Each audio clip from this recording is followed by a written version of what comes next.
आजकल जिस तरह की फिल्में आ रही है उसके सामने इस बजाय इसके कि इन फिल्मों पे मगजमारी की जाए, 90s के सुनहरे दौर पे बात की जाती है। 90s बॉलीवुड का वो दौर है जो आज तक बॉलीवुड पे राज कर रहा है। इसी दौर में शाहरुख खान, सलमान खान, आमिर खान, अक्षय कुमार, अजय देवगन, सुनील शेट्टी वगैरह आए और आज तक ये लोग मौजूद हैं। और बहरहाल उसके बाद बॉलीवुड कोई भी इतना बड़ा नाम प्रोड्यूस नहीं कर सका। आज बॉलीवुड के सुनहरे दौर को डिस्कस करने के लिए मैंने एक फिल्म दिल तो पागल है पिक की है। क्यों पिक की है इस पे आगे बात करते हैं। अगर आपने अब तक मेरा चैनल सब्सक्राइब नहीं किया है तो प्लीज मेरा चैनल सब्सक्राइब करें और बेल आइकन प्रेस करें। दोस्तों, लव ट्रायंगल यशराज फिल्म वालों का जो सबसे मेन स्टाइल ऑफ सिनेमा है वो लव ट्रायंगल है। चाहे सिलसिला हो, चांदनी हो, लम्हे हो या डर हो। डर में जाहिर है लव ट्रायंगल थोड़ा विलन टाइप का था, लेकिन दिल तो पागल है में भी ये लव ट्रायंगल पूरे आबोताब के साथ था। और इसकी जो कहानी थी उसमें एक डेप्थ थी, सोल थी। और ये फिल्म आज तक लोगों के दिमाग पे नक्श है। जिन्होंने इसको उस दौर में देखी उनके लिए ये उस वक्त के हिसाब से सबसे जदीद तरीन फिल्म थी। चाहे इसका डांस हो, चाहे इसकी ड्रेसिंग हो, स्टाइल ऑफ स्टोरी टेलिंग हो या म्यूजिक हो। और आज के लोगों के लिए ये एक क्लासिक का दर्जा रखती है। सबसे पहले इसकी कहानी की बात करते हैं। कहानी है राहुल, निशा और पूजा की। राहुल और निशा मिलकर स्टेज शोज करते हैं। निशा राहुल को पसंद करती है। राहुल को भी ये बात मालूम है कि निशा उसको पसंद करती है, लेकिन राहुल तो बेपरवाह खलंडरा सा है। और यहीं पे एंट्री होती है पूजा की।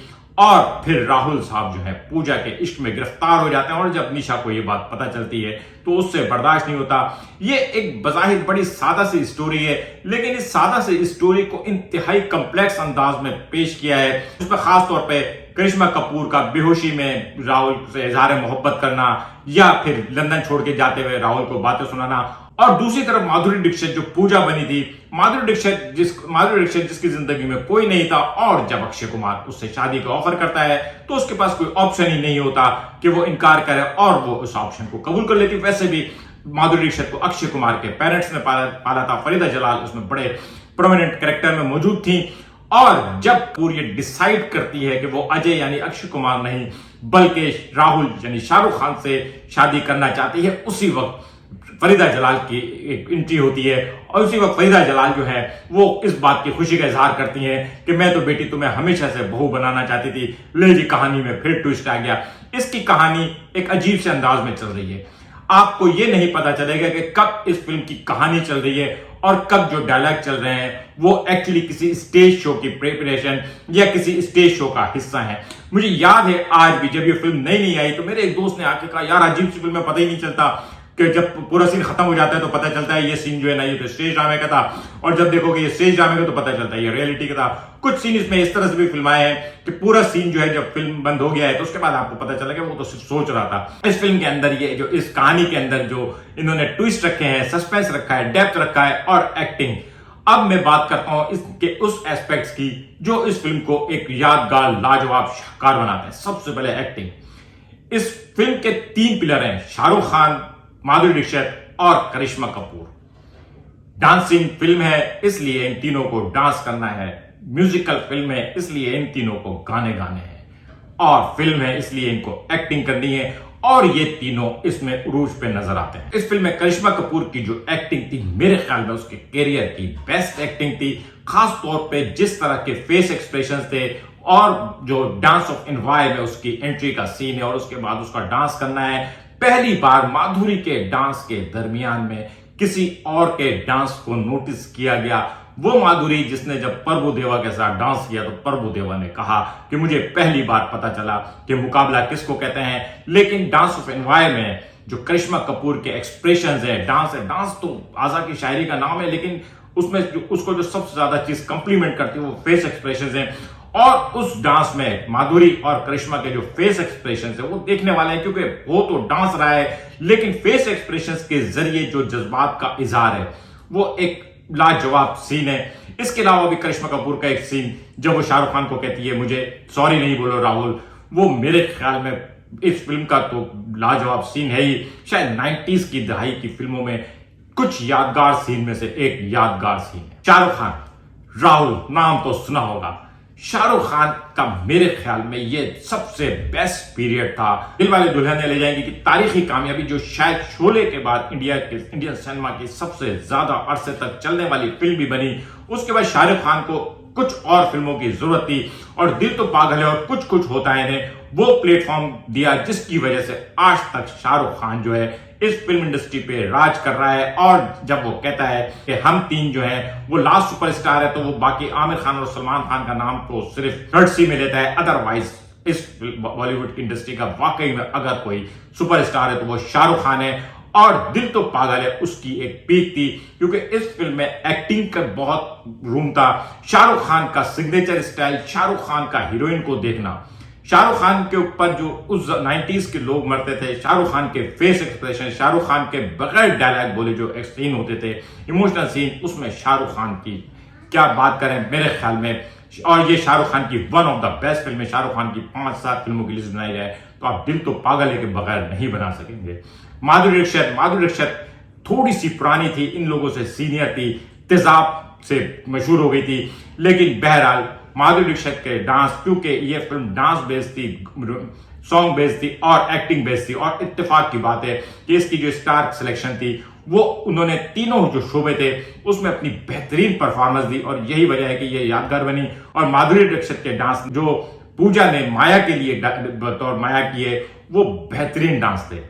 कुछ चलते चलते एक छोटी सी बात जिक्र करें कि यश चोपड़ा साहब ने इस फिल्म को खुद डायरेक्ट किया था और बजाहिर इसकी कहानी के अंदर कुछ झोल भी हैं। खासतौर पे फिल्म के शुरू में शाहरुख खान और माधुरी का टकराना, जहां जाते थे वहां टकरा जाते थे, फ्रूट वाले की दुकान पे, शॉपिंग सेंटर में, शादी में। और तो और जब शाहरुख खान साहब ड्रम बजा रहे हैं वहां पे माधुरी ने डांस करना शुरू कर दिया। क्यों शुरू कर दिया कुछ वजह नहीं पता। शाहरुख खान वहां पे ड्रम क्यों बजा रहा था, माधुरी ने वहां पे डांस करना क्यों शुरू कर दिया, कोई पूछने वाला नहीं है। लेकिन बहरहाल ये एक आर्टिस्टिक फिल्म थी। इस फिल्म की मैक्सिमम फिल्मबंदी जो है वो उस जगह पे हुई है जो शाहरुख खान का स्टूडियो बना था, जहां पे ये लोग प्रैक्टिस वगैरह करते थे। आधी से ज्यादा फिल्म तो सिर्फ उस जगह पे ही शूट हुई है, लेकिन उस जमाने के लिहाज से वो हर चीज जो थी बहुत स्टाइलिश और बहुत एडवांस थी। आज के दौर में तो शायद वो पुरानी लगेगी, लेकिन पुरानी नहीं लगती अभी भी। और उस वक्त तो वो चीजें बहुत एडवांस थी और लगता था कि एक कोई ख्यालों की दुनिया है। और ये वाकई में बजाहिर तो इसको फैंटेसी नहीं बनाई थी, लेकिन इसको बनाया इसी तरह से था कि जैसे एक फैंटेसी वर्ल्ड है, क्योंकि कोई प्रॉब्लम नहीं थी दुनिया में, रुपए पैसे की कोई प्रॉब्लम नहीं थी। और यशराज वालों की फिल्म में वैसे भी रुपए पैसे की प्रॉब्लम नहीं होती। अमेरिका लंदन तो ऐसे जाते हैं जैसे हम लोग मुर्गी का गोश्त लेने दुकान पे जाते हैं। तो इस फिल्म के तो ये फिल्म जो है लोगों को एक फैंटेसी वर्ल्ड प्रोवाइड करती है जहां पे सब लोग अच्छे हैं, कोई बुरा नहीं है। इस फिल्म की खास बात है कि इसमें कोई बुरा नहीं है, सब लोग ही अच्छे हैं। हाँ, करिश्मा कपूर के साथ ज्यादती हुई है, चाहे शाहरुख खान ने की हो, चाहे माधुरी दीक्षित की वजह से हुई हो। अगर इस फिल्म में कोई विक्टिम था वो बहरहाल करिश्मा कपूर थी। अक्षय कुमार के साथ भी हल्का फुल्का हाथ हो गया था, लेकिन अक्षय कुमार ने करिश्मा कपूर को ऑफर कर दी थी शादी की। इसका म्यूजिक उत्तम सिंह, जिनका नाम कोई खास इतना ज्यादा नहीं लिया जाता, एक वारिस फिल्म उनकी बहुत पॉपुलर थी और उसके बाद इस फिल्म में जो उनका म्यूजिक था, लेकिन इसका म्यूजिक पूरे 1 घंटे के गाने, उस जमाने में जो इंडियन फिल्में आती थी उनकी जो कैसेट आती थी पूरे 1 घंटे के गाने होते थे, 10-10, 11-11 गाने होते थे। इसमें 8 गाने हैं, 2 गाने 2 बार हैं, यानी 10 गाने और एक म्यूजिक, साउंड ऑफ म्यूजिक, ढोल नाक, दिल तो पागल है, कब तक चुप बैठूं, अरे यार, ये सारे गाने जो थे अपने जमाने के यादगार गाने थे। इसके तकरीबन सारे गाने लता और उदित नारायण ने गाए थे, लेकिन एक गाने में लता के साथ हरिहरन था और एक गाने में लता की जगह आशा भोसले को भी लिया गया था। बाकी बेसिकली ये फिल्म जो है लता और उदित नारायण की वजह से और उत्तम सिंह के म्यूजिक की वजह से याद रखी जाएगी।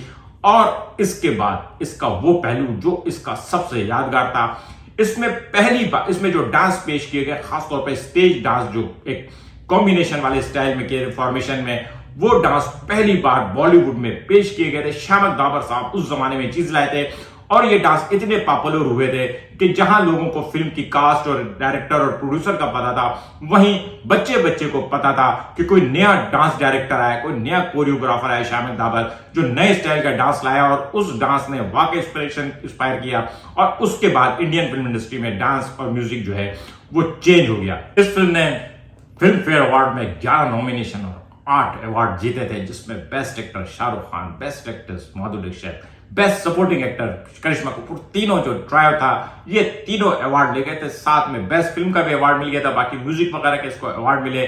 बहरहाल ये फिल्म जब 1997 में आई थी तो अवार्ड शो में अगर कोई चीज एग्जिस्ट करती थी तो वो 1997 थी, बाकी सारी चीजें गैर अहम हो गई थी। तकरीबन 9 करोड़ की लागत से बनने वाली इस फिल्म ने 72 करोड़ का बिजनेस किया था, जो 8-9 गुना टाइम था अपनी लागत से। ये फिल्म प्रोडक्शन के लिहाज से, बिजनेस के लिहाज से, प्रॉफिट के लिहाज से यश राज वालों की कामयाब तरीन फिल्मों में से एक है। आज का ये जो मैंने पुरानी फिल्मों का व्लॉग बनाया है, इस पे आप लोग कमेंट करके बताइएगा कि इस सिलसिले को जारी रखा जाए। आप लोग बोर तो नहीं हुए? आज के व्लॉग पे कमेंट कीजिएगा। मिलेंगे अगले किसी व्लॉग के साथ। शुक्रिया।